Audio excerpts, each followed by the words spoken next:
నమస్కారం. మన ఆలోచనలు కేవలం మన తలకే పరిమితమా, లేక మన చుట్టూ ఉన్న ప్రపంచాన్ని మార్చగలవా? చాలా మంది అనుకుంటారు కొన్ని విషయాలు మార్చలేమని, ఇది ఇంతే అని. అవునండి, అది చాలా సహజమైన భావనే. పరిస్థితులు మన చేతుల్లో లేనప్పుడు అలా అనుకుంటాం. కానీ ఇప్పుడు సైన్స్, ముఖ్యంగా క్వాంటం ఫిజిక్స్, న్యూరో సైన్స్ లాంటివి మన ఆలోచనల శక్తి గురించి చాలా కొత్త విషయాలు చెబుతున్నాయి. అవును, సరిగ్గా పాయింటే. ఈ రోజు మనం దాని గురించి లోతుగా చర్చించబోతున్నాం. మన దగ్గర డాసన్ చర్చ్ రాసిన మైండ్ టు మ్యాటర్ పుస్తకం ఉంది. అంటే స్థూలంగా చెప్పాలంటే మనసు నుండి పదార్థానికి ఆలోచనల శక్తి. ఈ పుస్తకంలో సైంటిఫిక్ ఆధారాలు, నిజ జీవిత ఉదాహరణలు చాలా ఉన్నాయి. మన ఆలోచనలు కేవలం మనసులో ఉండకుండా ఎలా శక్తిగా మారి మన ఆరోగ్యాన్ని, మన జీవితాన్ని ఎలా ప్రభావితం చేస్తాయో వివరిస్తుంది. నిజంగా ఇది చాలా విప్లవాత్మకమైన ఆలోచన కదా. మన ఆలోచనలే మన రియాలిటీని క్రియేట్ చేస్తాయనేది కేవలం ఫిలాసఫీ కాదు, సైన్స్ అని చూడటం చాలా ఆసక్తికరం. ఖచ్చితంగా ఈ చర్చలో మన లక్ష్యం కూడా అదే. మన ఆలోచనలు, మన ఫీలింగ్స్ మన జీవితాన్ని, మన ఆరోగ్యాన్ని, మన ప్రపంచాన్ని ఎలా షేప్ చేస్తాయి, దీని వెనుక ఉన్న సైన్స్ ఏంటి, ఇవన్నీ వివరంగా స్పష్టంగా తెలుసుకుందాం. సరే, మొదటి పాయింట్ తో మొదలు పెడదామా? మన బ్రెయిన్ కంటిన్యూస్ గా ఎలక్ట్రికల్ యాక్టివిటీని జనరేట్ చేస్తుందని, ఇదొక ఎనర్జీ ఫీల్డ్ ను క్రియేట్ చేస్తుందని ఈ పుస్తకం చెప్తోంది. అంటే మన ఆలోచనలు ఊరికే పోవన్నమాట, బయటకు వస్తాయా? అవును, అదే మొదటి కీలక సూత్రం. మన మెదడులో కోట్లాది న్యూరాన్లు ఉంటాయి కదా, అవి ఒకదానితో ఒకటి కమ్యూనికేట్ చేసుకున్నప్పుడు చిన్న ఎలక్ట్రికల్ సిగ్నల్స్ పుడతాయి. ఈజీలో చూస్తాం కదా అది. అదే ఈ నిరంతర ఎలక్ట్రికల్ యాక్టివిటీ మన తల చుట్టూ, ఇంకా చెప్పాలంటే మన శరీరం చుట్టూ ఒక శక్తి క్షేత్రాన్ని, ఒక ఎనర్జీ ఫీల్డ్ ను ఉత్పత్తి చేస్తుంది. ప్రతి ఆలోచనకు, అది పాజిటివ్ అయినా నెగటివ్ అయినా, ఒక నిర్దిష్ట ఫ్రీక్వెన్సీ, ఒక ఎనర్జీ ప్యాటర్న్ ఉంటుంది. అంటే ఈ శక్తి మన మీదే కాదు, మన చుట్టూ ఉన్న వాళ్ళ మీద, వాతావరణం మీద కూడా ప్రభావం చూపుతుందా? ఇది కొంచెం నమ్మడానికి కష్టంగా ఉంది. అర్థం చేసుకోగలను, కానీ ఒక్కసారి ఆలోచించండి. ఈ శక్తి మొదట మన శరీరం లోపల కెమిస్ట్రీని వెంటనే మార్చేస్తుంది. ఉదాహరణకు, మనం భయపడ్డామనుకోండి, లేదా టెన్షన్ పడ్డామనుకోండి, వెంటనే హార్మోన్స్ రిలీజ్ అవుతాయి, కార్టిసాల్, అడ్రినలిన్. ఎగ్జాక్ట్లీ. అదే మనం హ్యాపీగా, ప్రేమగా ఉంటే ఎండార్ఫిన్ లో ఆక్సిటోసిన్, ఆ ఫీల్ గుడ్ కెమికల్స్ రిలీజ్ అవుతాయి. ఇది లోపలి ప్రభావం. ఇక బయటి ప్రభావం అంటారా? ఆ ఎనర్జీ ఫీల్డ్ మన చుట్టూ ఉన్న సూక్ష్మ వాతావరణాన్ని కూడా ఎఫెక్ట్ చేస్తుంది. బహుశా అందుకే నేను ఎవరైనా బాగా కోపంగా, చిరాగ్గా గదిలోకి వస్తే వాళ్ళు ఏం మాట్లాడకపోయినా అక్కడంతా ఏదోలా బరువుగా, ఇబ్బందిగా అనిపిస్తుంది. సరిగ్గా చెప్పారు. అలాగే ఎవరైనా చాలా ప్రశాంతంగా నవ్వుతూ వస్తే ఆ ప్లేస్ లో తెలియని తేలికతనం, పాజిటివిటీ వస్తుంది కదా. అవునవును, అది ఆ వ్యక్తి యొక్క ఎమోషనల్ స్టేట్ నుంచి వచ్చే ఎనర్జీ ఫీల్డ్ ప్రభావమే అన్నమాట. మనం కాన్షియస్ గా గమనించకపోయినా మన ఇంట్యూషన్ దీన్ని పసిగడుతుంది.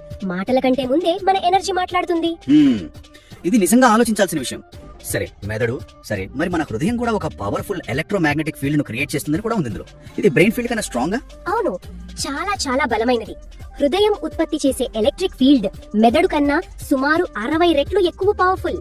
ఇక మ్యాగ్నెటిక్ ఫీల్డ్ అయితే ఊహించండి, ఏకంగా 5000 రెట్లు బలమైనది. 5000 రెట్లా? వావ్! అవును, ఈ హార్ట్ ఫీల్డ్ మన శరీరం చుట్టూ చాలా అడుగుల దూరం వరకు విస్తరించి ఉంటుంది. దాన్ని కొలవచ్చు కూడా. అద్భుతం. మరి హార్ట్ ఫీల్డ్ కి మన ఎమోషన్స్ కి మధ్య లింక్ ఏంటి? ఇక్కడే హృదయ అనుసంధానం లేదా హార్ట్ కోహరెన్స్ అనే కాన్సెప్ట్ వస్తుంది. మనం ప్రేమ, కరుణ, కృతజ్ఞత, ఆనందం ఇలాంటి పాజిటివ్, మంచి భావోద్వేగాల్ని ఫీల్ అయినప్పుడు మన హార్ట్ బీట్ మధ్య రిథం చాలా రెగ్యులర్ గా, స్మూత్ గా, ఒక క్రమ పద్ధతిలో ఉంటుంది. దీన్నే కోహరెంట్ స్టేట్ అంటారు. ఓకే. ఈ స్థితిలో హార్ట్ క్రియేట్ చేసే ఎలక్ట్రోమాగ్నెటిక్ ఫీల్డ్ కూడా చాలా ఆర్గనైజ్డ్ గా, పవర్ఫుల్ గా ఉంటుందన్నమాట. మరి నెగటివ్ ఫీలింగ్స్, భయం, కోపం, అసూయ లాంటివి? వాటికి సరిగ్గా ఆపోజిట్ ఎఫెక్ట్ ఉంటుంది. భయం, కోపం, నిరాశ ఇలాంటివి ఫీల్ అయినప్పుడు హార్ట్ బీట్ రిథం అస్తవ్యస్తంగా, గజిబిజిగా, ఇర్రెగ్యులర్ గా మారిపోతుంది. దీన్ని ఇన్కోహరెంట్ స్టేట్ అంటారు. అంటే అప్పుడు ఫీల్డ్ కూడా వీక్ అవుతుందా? వీక్ అవడమే కాదు, అస్తవ్యస్తంగా, కేయాటిక్ మారుతుంది. ముఖ్యంగా గుర్తుంచుకోవాల్సింది ఏంటంటే, బలమైన ఎమోషన్స్, పాజిటివ్ అయినా నెగటివ్ అయినా, అవి బ్రెయిన్ కి పంపే సిగ్నల్స్ ని బాగా ప్రభావితం చేస్తాయి. బ్రెయిన్ ఫంక్షన్ ని కూడా మారుస్తాయి. అంటే మనం రెగ్యులర్ గా కృతజ్ఞత, ప్రేమ లాంటి ఫీలింగ్స్ ని ప్రాక్టీస్ చేస్తే అది మన హార్ట్ ని కోహెరెంట్ స్టేట్ లో ఉంచి తద్వారా మన హెల్త్ కూడా బెనిఫిట్ ఇస్తుంది అనమాట. ఉదాహరణకి స్ట్రెస్ హార్మోన్స్ తగ్గడం, ఇమ్యూనిటీ పెరగడం లాంటివి సైంటిఫిక్ గా ప్రూవ్ అయ్యాయండి. హార్ట్ మ్యాథ్ ఇన్స్టిట్యూట్ లాంటి సంస్థలు చాలా రీసెర్చ్ చేశాయి దీని మీద. హార్ట్ కోహరెంట్ స్టేట్ లో ఉన్నప్పుడు మన నర్వస్ సిస్టమ్ బ్యాలెన్స్ అవుతుంది. కార్టిసోల్ లాంటి స్ట్రెస్ హార్మోన్స్ లెవెల్స్ తగ్గుతాయి. డిహెచ్ఏ లాంటి యాంటీ ఏజింగ్ హార్మోన్స్ పెరుగుతాయి. ఇమ్యూన్ సిస్టమ్ రెస్పాన్స్ ఇంప్రూవ్ అవుతుంది. బ్రెయిన్ ఫంక్షన్, ముఖ్యంగా డెసిజన్ మేకింగ్ ఎబిలిటీ పెరుగుతుంది. అద్భుతం. డాసన్ చర్చ్ ప్రకారం ఈ కోహరెంట్ స్టేటే మన ఆలోచనలు రియాలిటీగా మారే మైండ్ టు మ్యాటర్ ప్రాసెస్ కి చాలా కీలకం. ఇది చాలా ఇంట్రెస్టింగ్ గా ఉంది. సరే, నెక్స్ట్ టాపిక్ ఎపిజెనెటిక్స్. ఇది చాలా మందికి కొత్తగా అనిపించవచ్చు. మామూలుగా ఫ్యామిలీలో ఏదైనా జబ్బుంటే అది మనకి కూడా వస్తుందని, అది మన జాతకమని, జీన్స్ ని మార్చలేమని అనుకుంటాం కదా. అవును, కానీ ఈ పుస్తకమేమో మన జీన్స్ రాయి మీద గీతలు కావని మన ఆలోచనలు, నమ్మకాలు, ఫీలింగ్స్, లైఫ్ స్టైల్ వాటిని ఆన్ లేదా ఆఫ్ చేయగలమని చెప్పడం భలే ఆశ్చర్యంగా ఉంది. అవునండి, ఎపిజెనెటిక్స్ అంటే జన్యువుల పైన లేదా జన్యువులను కంట్రోల్ చేసేది అని అర్థం. ఇది బయాలజీలో గత కొద్ది దశాబ్దాల్లో వచ్చిన చాలా ముఖ్యమైన ఆవిష్కరణ. మన డిఎన్ఏ సీక్వెన్స్ లైఫ్ లాంగ్ మారకపోయినా ఏ జీన్స్ యాక్టివ్ గా ఉండాలి, ఏవి సైలెంట్ గా ఉండాలి అనేది మన ఎన్విరాన్మెంట్, ఫుడ్, ఎక్సర్సైజ్, ఇంకా ముఖ్యంగా మన మెంటల్ ఎమోషనల్ స్టేట్స్ ద్వారా ప్రభావితమవుతుంది. దీన్ని కొంచెం సింపుల్ గా చెప్తారా? అంటే స్ట్రెస్ వల్ల ఒక డిసీజ్ జీన్ ఆన్ అవ్వచ్చా? సాధ్యమే. ఉదాహరణకు, ఒకరికి హార్ట్ ప్రాబ్లమ్స్ రావడానికి జెనెటిక్ టెండెన్సీ ఉండొచ్చు, కానీ వాళ్ళు కంటిన్యూస్ గా స్ట్రెస్, కోపం, యాంగ్జైటీతోనే ఉంటే ఆ మెంటల్ స్టేట్ బాడీలో కొన్ని కెమికల్ మార్పులను, ఎపిజెనెటిక్ మార్కర్స్ ని ట్రిగర్ చేస్తుంది. ఈ మార్పులు ఆ హార్ట్ ప్రాబ్లం కి సంబంధించిన జీన్స్ ని ఆన్ చేసి వాటి ఎక్స్ప్రెషన్ ని పెంచొచ్చు. దాంతో ఆ జబ్బు వచ్చే రిస్క్ పెరుగుతుంది. అంటే దీనికి ఆపోజిట్ గా positive mental states healthy jeans ని ఆన్ చేయగలవా? ఖచ్చితంగా. ప్రశాంతత, ఆనందం, కృతజ్ఞత, ప్రేమ లాంటి ఫీలింగ్స్, అలాగే మెడిటేషన్ లాంటి ప్రాక్టీసెస్, ఇవి స్ట్రెస్ రెస్పాన్స్ ని తగ్గిస్తాయి. ఇవి బాడీలో ఇన్ఫ్లమేషన్ ని తగ్గించే జీన్స్ ని, సెల్ రిపేర్ కి హెల్ప్ చేసే జీన్స్ ని, ఇమ్యూనిటీని పెంచే జీన్స్ ని ఆన్ చేయగలమని రీసెర్చ్ చూపిస్తోంది. వావ్! అంటే మన జెనెటిక్ హెరిటేజ్ అనేది ఒక బిల్డింగ్ కి బ్లూ ప్రింట్ లాంటిది. అంతే, ఆ బ్లూ ప్రింట్ తో స్ట్రాంగ్ బిల్డింగ్ కట్టాలా, వీక్ బిల్డింగ్ కట్టాలా అనేది చాలా వరకు మన లైఫ్ స్టైల్, ఆలోచనలు, ఎమోషన్స్ మీదే ఆధారపడి ఉందన్నమాట. భలే ఉంది ఇది. రెస్పాన్సిబిలిటీ మళ్ళీ మన చేతిలోకి వచ్చినట్టు. నిజమే. ఇది జీన్స్ మన ఫేట్ ని డిసైడ్ చేస్తాయి అనే నిస్సహాయత నుంచి మన హెల్త్ ని మనం యాక్టివ్ గా మార్చుకోగలం అనే ఎంపవర్మెంట్ కి దారితీస్తుంది. దీనికి కంటిన్యూయేషన్ గానే అనిపిస్తోంది న్యూరోప్లాస్టిసిటీ అనే కాన్సెప్ట్. మన బ్రెయిన్ పెద్దయ్యాక పెద్దగా మారదని చాలా కాలం సైంటిస్టులు కూడా నమ్మారు. కానీ ఈ పుస్తకం ఇంకా లేటెస్ట్ న్యూరో సైన్స్ ప్రకారం మన బ్రెయిన్ ఒక ప్లాస్టిక్ లాంటిదని, అది ఎక్స్పీరియన్సెస్ కి, ఆలోచనలకి తగ్గట్టుగా ఎప్పుడు మారుతూ కొత్త కనెక్షన్స్ ఏర్పరచుకుంటూ ఉంటుందని చెబుతోంది. మార్చుకోగలదు. అదొక అద్భుతమైన కెపాసిటీ. మనం ఏదైనా కొత్తది నేర్చుకున్నప్పుడు, కొత్త స్కిల్ ప్రాక్టీస్ చేసినప్పుడు, లేదా ఒకే రకమైన ఆలోచనని పదే పదే చేసినప్పుడు బ్రెయిన్ లోని న్యూరాన్ల మధ్య కొత్త కనెక్షన్స్, సినాప్సులు ఏర్పడతాయి, లేదా పాతవి ఇంకా స్ట్రాంగ్ అవుతాయి. దీన్నే ఫైర్ టుగెదర్, వైర్ టుగెదర్ అంటారు. ఉదాహరణకు, ఎవరైనా తమని తాము ఎప్పుడు తిట్టుకుంటూ నేను వేస్ట్, నా వల్ల కాదు అని రిపీటెడ్ గా అనుకుంటూ ఉంటే వాళ్ళ బ్రెయిన్ లో ఏం జరుగుతుంది? అలా పదే పదే అనుకోవటం వల్ల ఆ నెగటివ్ ఆలోచనలకు సంబంధించిన న్యూరల్ పాత్వేస్ అంటే నాడీ మార్గాలు బ్రెయిన్ లో బాగా స్ట్రాంగ్ అయిపోతాయి. అవి బాగా వాడిన రోడ్డులు లాగా తయారవుతాయి. దాంతో వాళ్ళకి తెలియకుండానే ఆ ఆలోచనలు ఇంకా ఈజీగా, ఇంకా తరచుగా వస్తుంటాయి. అది వాళ్ళ డిఫాల్ట్ థింకింగ్ ప్యాటర్న్ అయిపోయి వాళ్ళ కాన్ఫిడెన్స్ ని, ఆపర్చునిటీస్ ని దెబ్బతీస్తుంది. మరి దీని నుంచి బయటపడాలంటే, ఉదాహరణకు, నేను చెయ్యగలను, నేను నేర్చుకోగలను, నేను ట్రై చేస్తాను లాంటి పాజిటివ్, కన్స్ట్రక్టివ్ ఆలోచనలని పదే పదే రిపీట్ చేయడం, వాటికి తగ్గట్టుగా యాక్ట్ చేయడం మొదలు పెడితే బ్రెయిన్ లో ఆ కొత్త ఆలోచనలకు సంబంధించిన న్యూరల్ పాత్వేస్ ఏర్పడటం, బలపడటం స్టార్ట్ అవుతుంది. టైం తో పాటు పాత నెగటివ్ దారులు వీక్ అయిపోయి ఈ కొత్త పాజిటివ్ దారులు మెయిన్ రోడ్లుగా మారతాయి. అంటే మనం ఏ ఆలోచనలకు ఎక్కువ ఎనర్జీ ఇస్తామో, వేటిని ఎక్కువసార్లు రిపీట్ చేస్తామో, అవే మన బ్రెయిన్ లో ఫిజికల్ గా మార్పులు తెచ్చి చివరికి మన రియల్ లైఫ్ ఎక్స్పీరియన్స్ ని, బిహేవియర్ ని డిసైడ్ చేస్తాయి అన్నమాట. ఇది కూడా ఎపిజెనెటిక్స్ లాగే కంట్రోల్ మన చేతిలోనే ఉందని చెప్తుంది. సరిగ్గా. మన థింకింగ్ ప్యాటర్న్ ని మార్చుకోవడం ద్వారా మన బ్రెయిన్ ని మనం అక్షరాలా రీవైర్ చేసుకోవచ్చు. ఇది మన హ్యాబిట్స్, ఎమోషనల్ రెస్పాన్సెస్, ఫైనల్ గా మన లైఫ్ రిజల్ట్స్ ని మార్చుకోవడానికి ఒక పవర్ఫుల్ టూల్. ఇప్పటిదాకా మనం డిస్కస్ చేసినవన్నీ థాట్స్ ఎనర్జీగా మారడం, హార్ట్ కోహెరెన్స్, ఎపిజెనెటిక్స్, న్యూరోప్లాస్టిసిటీ, ఇవన్నీ కలిసి ఒకే ఒక మెయిన్ పాయింట్ వైపు తీసుకెళ్తున్నట్టు అనిపిస్తుంది. అదే మనసు, శక్తి, పదార్థం, మైండ్, ఎనర్జీ, మ్యాటర్ ఫార్ములా. పుస్తకంలో ఇదే మెయిన్ థీమ్ లాగా ఉంది. అవును. ఆలోచన శక్తిగా మారుతుంది. ఆ శక్తిని బాగా ఫోకస్ చేసి ఎమోషన్ తో కలిపితే అది ఫిజికల్ రియాలిటీగా, అంటే పదార్థంగా మారుతుంది అంటున్నారు. ముఖ్యంగా క్లియర్ విజువలైజేషన్, ఒక ఎలివేటెడ్ ఎమోషన్ అంటే ఉన్నతమైన భావోద్వేగం, ఈ రెండూ కలిస్తే మన ఇంటెన్షన్ అంటే మన ఉద్దేశ్యం పదార్థంగా మారుతుందని గట్టిగా చెప్తున్నారు. అవును, ఇది ఈ పుస్తకం యొక్క సారాంశం లేదా కోర్ ఐడియా అని చెప్పొచ్చు. ఇక్కడ కేవలం ఏదో కోరుకోవడం, పాజిటివ్ గా ఆలోచించడం మాత్రమే కాదు, దానికి రెండు విషయాలు కలవాలి. ఒకటి, మీరు కోరుకునే ఫ్యూచర్ లేదా రిజల్ట్ గురించి చాలా క్లియర్ గా, డీటెయిల్డ్ గా ఒక mental picture, clear intention visualisation. Right. రెండు, ఆ ఫ్యూచర్ ఇప్పటికే నిజమైనట్టుగా, దాన్ని మీరు ఇప్పుడే ఎక్స్పీరియన్స్ చేస్తున్నట్టుగా ఉండే ఒక స్ట్రాంగ్ పాజిటివ్ ఎమోషన్, ప్రేమ, ఆనందం, కృతజ్ఞత లాంటివి. ఈ క్లియర్ థాట్, ఈ పవర్ఫుల్ ఫీలింగ్ కలిసినప్పుడు అవి ఒక స్పెషల్ స్ట్రాంగ్ ఎలక్ట్రోమాగ్నెటిక్ సిగ్నేచర్ ని, అంటే ఒక ప్రత్యేకమైన వేవ్ ని క్వాంటమ్ ఫీల్డ్ లోకి పంపుతాయి. ఈ ఎలక్ట్రోమాగ్నెటిక్ సిగ్నేచర్ అంటే మన థాట్, ఎమోషన్ కలిసి పంపే ఒక సిగ్నల్ లాంటిదా? దీనికి ఏదైనా మంచి ఎగ్జాంపుల్ ఉందా, ఇది ఎలా పనిచేస్తుందో అర్థం చేసుకోవడానికి? టాప్ అథ్లీట్స్ దీనికి బెస్ట్ ఎగ్జాంపుల్. వాళ్ళు కేవలం ఫిజికల్ ట్రైనింగ్ మీద డిపెండ్ అవ్వరు. మెంటల్ ట్రైనింగ్ కి, ముఖ్యంగా విజువలైజేషన్ కి చాలా ఇంపార్టెన్స్ ఇస్తారు. వాళ్ళు తమ కాంపిటీషన్ ని, ప్రతి మూమెంట్ ని, విక్టరీని పదే పదే మైండ్ లో చాలా క్లియర్ గా సక్సెస్ఫుల్ గా ఇమాజిన్ చేసుకుంటారు.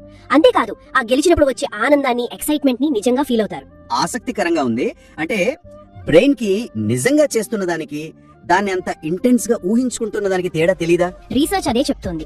మనం ఒక యాక్షన్ ని చాలా క్లియర్ గా ఎమోషన్ తో ఇమాజిన్ చేసుకున్నప్పుడు బ్రెయిన్ లోని అవే న్యూరల్ పాత్వేస్, అవే ఏరియాస్ యాక్టివేట్ అవుతాయి ఏవైతే మనం ఆ యాక్షన్ ని నిజంగా చేస్తున్నప్పుడు యాక్టివేట్ అవుతాయో. అబ్బా, అంటే మెంటల్ రిహర్సల్ అనేది బ్రెయిన్ కి, నర్వస్ సిస్టమ్ కి ఆల్మోస్ట్ రియల్ ప్రాక్టీస్ లాగే పనిచేస్తుంది. బాడీ ఆ పని చేయడానికి ముందే రెడీ అయిపోతుంది. అందుకే వాళ్ళంత ప్రెషర్ లో కూడా అంత బాగా పర్ఫామ్ చేయగలరు. అంటే మనం హెల్తీగా ఉండాలన్నా, ఏదైనా గోల్ రీచ్ అవ్వాలన్నా కేవలం కోరుకుంటే చాలదు. ఆ స్టేట్ ని మైండ్ లో క్లియర్ గా పిక్చరైజ్ చేసుకుని, అది ఆల్రెడీ మన రియాలిటీ అయినట్టుగా గ్రాటిట్యూడ్, జాయ్ లాంటి స్ట్రాంగ్ ఫీలింగ్స్ తో ఫీల్ అవ్వాలన్నమాట. అప్పుడే ఆ సిగ్నల్ స్ట్రాంగ్ గా వెళ్లి మన రియాలిటీని ఎఫెక్ట్ చేస్తుందా? అదే డాసన్ చర్చ్ చెప్పే మెయిన్ పాయింట్. క్లియర్ ఇంటెన్షన్, స్పష్టమైన ఉద్దేశ్యం అనేది బ్రెయిన్ నుంచి వచ్చే ఎలక్ట్రిక్ చార్జ్. ఎలివేటెడ్ ఎమోషన్, ఉన్నతమైన భావోద్వేగం అనేది హార్ట్ నుంచి వచ్చే మ్యాగ్నెటిక్ చార్జ్. ఈ రెండు కలిసినప్పుడు క్రియేట్ అయ్యే పవర్ఫుల్ ఎలక్ట్రోమాగ్నెటిక్ ఫీల్డే మన ఫ్యూచర్ ని అట్రాక్ట్ చేసే ఫోర్స్ గా పనిచేస్తుంది. అదే మనసు నుండి పదార్థానికి జరిగే ట్రాన్స్ఫర్మేషన్ కి బేసిస్. ఇదంతా వింటుంటే మనలో భలే పవర్ దాగి ఉందనిపిస్తోంది. మరి ఈ శక్తిని బయటికి తీయడానికి, ఈ మైండ్ టు మ్యాటర్ ప్రాసెస్ ని స్పీడప్ చేయడానికి డాసన్ చర్చ్ ఏమైనా ప్రాక్టికల్ టూల్స్, డైలీ ప్రాక్టీసెస్ చెప్పారా? థియరీ ఓకే, కానీ మనం నిజంగా ఏం చేయాలి? అవును, ఖచ్చితంగా చెప్పారండి. కేవలం తెలుసుకోవడం కాదు, దాన్ని ప్రాక్టీస్ లో పెట్టడమే చేంజ్ కి కీ అని ఆయన నొక్కి చెప్పారు. మన ఇన్నర్ స్టేట్ ని మార్చుకోవడానికి, తద్వారా మన ఔటర్ రియాలిటీని ఎఫెక్ట్ చేయడానికి కొన్ని పవర్ఫుల్, సైంటిఫిక్ గా ప్రూవ్ అయిన మెథడ్స్ ని రికమెండ్ చేశారు. వాటిలో కొన్ని ముఖ్యమైనవి ఉన్నాయి. అవేమిటో చెప్తారా? ప్రధానంగా ఒకటి ధ్యానం, మెడిటేషన్. ఇది మైండ్ ని కంట్రోల్ చేయడం కాదు, మన ఆలోచనల ఫ్లో ని గమనించడం, వాటికి అతీతంగా ఉండడం నేర్పుతుంది. ఇది మన బ్రెయిన్ వేవ్స్ ని ఆల్ఫా, థీటా స్టేట్స్ కి తీసుకెళ్లి ప్రశాంతతని, ఇన్నర్ ఫోకస్ ని పెంచుతుంది. ముఖ్యంగా ప్రస్తుత క్షణంలో ఉండటానికి హెల్ప్ చేస్తుంది. స్ట్రెస్ ని తగ్గిస్తుంది, క్రియేటివిటీని పెంచుతుంది. 2. స్పష్టమైన విజువలైజేషన్. మనం కోరుకునే ఫ్యూచర్ రిజల్ట్ ని లేదా ఎక్స్పీరియన్స్ ని మైండ్ లో చాలా క్లియర్ గా, డీటెయిల్డ్ గా, కలర్స్ తో, సౌండ్స్ తో, ఎమోషన్స్ తో ఇమాజిన్ చేసుకోవడం. జస్ట్ చూడటమే కాదు, ఆ సక్సెస్ ని లేదా ఎక్స్పీరియన్స్ ని అన్ని సెన్సెస్ తో ఫీల్ అవ్వడం. ముఖ్యంగా అది ఆల్రెడీ జరిగినందుకు గ్రాటిట్యూడ్, జాయ్ ని స్ట్రాంగ్ గా ఫీల్ అవ్వడం. ఇది బ్రెయిన్ ని రివైర్ చేయడానికి, బాడీని కొత్త ఫ్యూచర్ కి ప్రిపేర్ చేయడానికి హెల్ప్ చేస్తుంది. 3. కృతజ్ఞతా భావన పెంపొందించుకోవడం. ఇది హార్ట్ కోహెరెన్స్ సాధించడానికి చాలా ఈజీ, పవర్ఫుల్ వే. రోజు మన లైఫ్ లో ఉన్న మంచి విషయాలకి, చిన్నవైనా పెద్దవైనా, మనుషులకి, అవకాశాలకి, ఎక్స్పీరియన్సెస్ కి కాన్షియస్ గా థ్యాంక్స్ చెప్పడం, వీలైతే వాటిని రాసుకోవడం. Gratitude journaling. ఇది ఇన్స్టెంట్ గా మన ఎమోషనల్ స్టేట్ ని మార్చి పాజిటివ్ ఎనర్జీని జనరేట్ చేస్తుంది. 4. స్పష్టమైన ఉద్దేశ్యాలను నిర్ధారించుకోవడం, సెటింగ్ క్లియర్ ఇంటెన్షన్స్. రోజు ఉదయం లేదా ఏదైనా ఇంపార్టెంట్ పని స్టార్ట్ చేసే ముందు మనం ఆ రోజు లేదా ఆ పని నుంచి ఏం ఎక్స్పెక్ట్ చేస్తున్నామో, ఎలాంటి ఎక్స్పీరియన్స్ కావాలనుకుంటున్నామో క్లియర్ గా, షార్ట్ గా డిసైడ్ చేసుకోవడం.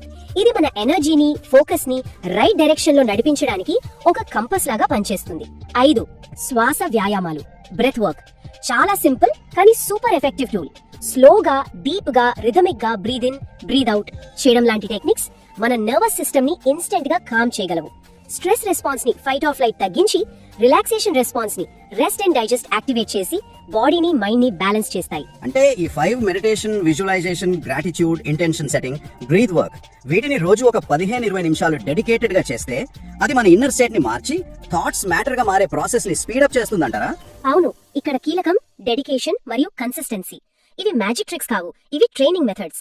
ఎలాగైతే ఎక్సర్సైజ్ రెగ్యులర్ గా చేస్తే బాడీ స్ట్రాంగ్ అవుతుందో, అలాగే ఈ మెంటల్, ఎమోషనల్ ప్రాక్టీసెస్ ని కన్సిస్టెంట్ గా చేసినప్పుడు అవి మన బ్రెయిన్ ని రీవైర్ చేస్తాయి. న్యూరోప్లాస్టిసిటీ, మన హార్ట్ ఫీల్డ్ ని కోహెరెంట్ గా చేస్తాయి. హార్ట్ కోహెరెన్స్ మన జీన్ ఎక్స్ప్రెషన్ ని పాజిటివ్ గా ఎఫెక్ట్ చేస్తాయి. ఎపిజెనెటిక్స్, తద్వారా మన మైండ్ పవర్ ని స్ట్రెంథెన్ చేసి మనం కోరుకున్న రియాలిటీని క్రియేట్ చేసుకునే ఎబిలిటీని మెల్లగా పెంచుతాయి. థియరీ పరంగా ఇదంతా చాలా బాగుంది, హోప్ ఇస్తోంది. కానీ చాలా మందికి డౌట్ రావచ్చు, ఇవన్నీ నిజంగా వర్క్ అవుతాయా? పుస్తకాల్లో బాగుంటాయా, లేక రియల్ లైఫ్ లో కూడా మనుషులు వీటి ద్వారా మారారా? ఈ పుస్తకంలో అలాంటి రియల్ స్టోరీస్ ఏమైనా ఉన్నాయా? మంచి ప్రశ్న అడిగారు. కేవలం థియరీ చెప్తే సరిపోదు కదా, ప్రాక్టీస్ లో దాని ఎఫెక్ట్ కనిపించాలి. డాసన్ చర్చ్ తన పుస్తకంలో సైంటిఫిక్ రీసెర్చ్ తో పాటు ఈ ప్రిన్సిపల్స్, మెథడ్స్ యూజ్ చేసి అమేజింగ్ చేంజెస్ సాధించిన చాలా మంది రియల్ లైఫ్ ఎక్స్పీరియన్సెస్ ని, కేస్ స్టడీస్ ని కూడా డీటెయిల్డ్ గా ఇచ్చారు. కొన్ని మెయిన్ ఎగ్జాంపుల్స్ చెప్పగలరా? అవి మాకు ఇంకాస్త కాన్ఫిడెన్స్ ఇస్తాయి. స్టోరీ ఉంది. అతను ఈ బుక్ లో చెప్పినట్టుగా రెగ్యులర్ గా మెడిటేషన్, తన బాడీ కంప్లీట్ గా హెల్దీగా ఉన్నట్టు విజువలైజ్ చేసుకోవడం, పెయిన్ కి కారణమైన పాత ఇమోషన్స్ ని రిలీజ్ చేసే టెక్నిక్స్, ఉదాహరణ EFT, ఎమోషనల్ ఫ్రీడమ్ టెక్నిక్, దీని గురించి కూడా బుక్ లో ఉంది. ప్రాక్టీస్ చేయడం ద్వారా నెమ్మదిగా కానీ కంప్లీట్ గా ఆ పెయిన్ నుంచి బయటపడ్డాడు. ఇంకో ఎగ్జాంపుల్, సివియర్ యాంగ్జైటీ, డిప్రెషన్ తో బాధపడుతున్న ఒక మహిళ రోజు గ్రాటిట్యూడ్ ప్రాక్టీస్ చేయడం, తన థాట్స్ ని కాన్షియస్ గా అబ్జర్వ్ చేసి నెగటివ్ వాటి ప్లేస్ లో పాజిటివ్ వాటిని కావాలని సెలెక్ట్ చేసుకోవడం ద్వారా మెల్లగా మెడిసిన్స్ అవసరం లేకుండానే తన మెంటల్ హెల్త్ ని ఇంప్రూవ్ చేసుకుని లైఫ్ లో కొత్త ఎనర్జీని కనుగొంది. ఇంకొక ఇంట్రెస్టింగ్ అబ్జర్వేషన్, కొన్ని రకాల క్యాన్సర్లు లేదా ఆటో ఇమ్యూన్ డిసీజెస్ రావడానికి స్ట్రాంగ్ జెనెటిక్ టెండెన్సీ ఉన్న వాళ్ళు కూడా కేవలం వాళ్ళ life style, positive attitude, stress management techniques ఇంకా మనం ఇక్కడ డిస్కస్ చేసిన ప్రాక్టీసెస్ ని ఫాలో అవ్వడం ద్వారా ఆ డిజీజ్ జీన్స్ ని ఆన్ కాకుండా ఆపగలిగారు లేదా డిజీజ్ తీవ్రతను బాగా తగ్గించుకోగలిగారు. ఈ ఉదాహరణలు వింటుంటే ఇది కేవలం ఏదో ఊహాజనితమైన విషయం కాదు, పాజిటివ్ థింకింగ్ మంత్రం అసలే కాదు అనిపిస్తోంది. దీని వెనుక డీప్ సైన్స్ ఉంది. కరెక్ట్ మెథడ్ లో కన్సిస్టెంట్ గా ప్రాక్టీస్ చేస్తే ఇది నిజంగా మన హెల్త్ ని, లైఫ్ ని మార్చగల పవర్ఫుల్ టూల్ అని క్లియర్ అవుతుంది. నిజమే, ఈ పుస్తకం యొక్క ఫైనల్ గోల్ కూడా అదే అనిపిస్తుంది. మన ఇన్నర్ వరల్డ్ కి అవుటర్ వరల్డ్ కి మధ్య ఉన్న విడదీరాని కనెక్షన్ ని సైంటిఫిక్ గా అర్థం చేసుకోవడం, ఆ నాలెడ్జ్ ని యూజ్ చేసి మన లైఫ్ ని మనమే కాన్షియస్ గా, హెల్తీగా, హ్యాపీగా క్రియేట్ చేసుకునే పవర్ ని మనకు అందించడం. చాలా చాలా అద్భుతమైన చర్చ. ఇప్పుడు దాకా మనం తెలుసుకున్న మెయిన్ పాయింట్స్ ని ఒక్కసారి క్విక్ గా రీక్యాప్ చేద్దామా? తప్పకుండా. ఫస్ట్, మన ఆలోచనలు జస్ట్ మైండ్ లో ఉండవు, అవి ఎనర్జీ వేవ్స్, మన బాడీని, చుట్టూ ఉన్న వరల్డ్ ని ఎఫెక్ట్ చేస్తాయి. బ్రెయిన్ కన్నా చాలా పవర్ఫుల్ ఎలక్ట్రోమాగ్నెటిక్ ఫీల్డ్ ని క్రియేట్ చేస్తుంది. లవ్, గ్రాటిట్యూడ్ లాంటి పాజిటివ్ ఎమోషన్స్ తో దాన్ని కోహరెంట్ స్టేట్ లో ఉంచడం మన హెల్త్ కి, వెల్ బీయింగ్ కి చాలా మంచిది. మూడవది ఎపిజెనెటిక్స్. మన జీన్స్ మన ఫేట్ ని ఫిక్స్ చేయవు. మన ఆలోచనలు, emotions, life style A jeans on లేదా ఆఫ్ అవ్వాలో డిసైడ్ చేయగలవు. అంటే మన హెల్త్ మన చేతుల్లో ఉందన్నమాట. నాలుగవది న్యూరోప్లాస్టిసిటీ. మన బ్రెయిన్ ఎప్పుడూ మారుతూనే ఉంటుంది. రిపీటెడ్ థాట్స్, ప్రాక్టీసెస్ ద్వారా మనం పాత నెగటివ్ ప్యాటర్న్స్ ని బ్రేక్ చేసి కొత్త పాజిటివ్ న్యూరల్ పాత్వేస్ ని బిల్డ్ చేసుకోవచ్చు. ఐదవది ఆ mind to matter principle. Clear intention, visualisation, elevated emotion, gratitude, joy కలిసినప్పుడు అవి పవర్ఫుల్ సిగ్నల్ ని పంపి మన డిజైర్స్ ని ఫిజికల్ రియాలిటీగా మార్చే ప్రాసెస్ ని స్టార్ట్ చేస్తాయి. ఆరవది ఇంకా మోస్ట్ ఇంపార్టెంట్ గా meditation, visualisation, gratitude, intention setting, breath work లాంటి ప్రాక్టికల్ టూల్స్ ఈ చేంజ్ ని ఈజీ చేస్తాయి. వీటిని కన్సిస్టెంట్ గా ప్రాక్టీస్ చేయడం ద్వారా మన లైఫ్ ని మనమే కాన్షియస్ గా మార్చుకోవచ్చు. ఓవరాల్ గా ఈ డిస్కషన్ సమ్మరీ ఒక్కటే అనిపిస్తోంది.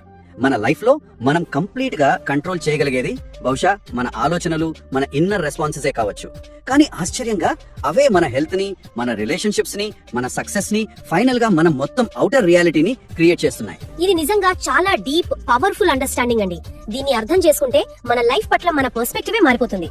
ఈ చర్చను ముగించే ముందు వింటున్న వారి కోసం ఒక చిన్న ఆలోచనను వదిలి వెళ్దాం. చెప్పండి. మన ఆలోచనలే మన రియాలిటీని ఇంత స్ట్రాంగ్ గా క్రియేట్ చేయగలిగితే, మన ప్రతి థాట్, ప్రతి ఇమోషన్ మన ఫ్యూచర్ కి సీడ్స్ వేస్తున్నట్లే అయితే, ప్రస్తుతం మనం ఈ క్షణంలో ఎలాంటి ఆలోచనలతో, ఎలాంటి భావోద్వేగాలతో మన ఫ్యూచర్ అనే గార్డెన్ ని పెంచుకుంటున్నాం? మనం వేస్తున్న విత్తనాలు మనకు కావాల్సిన పంటనే ఇస్తాయా, లేక వేరే వాటినా? దీనిపై కాస్త లోతుగా ఆలోచించడం అవసరం కాదా?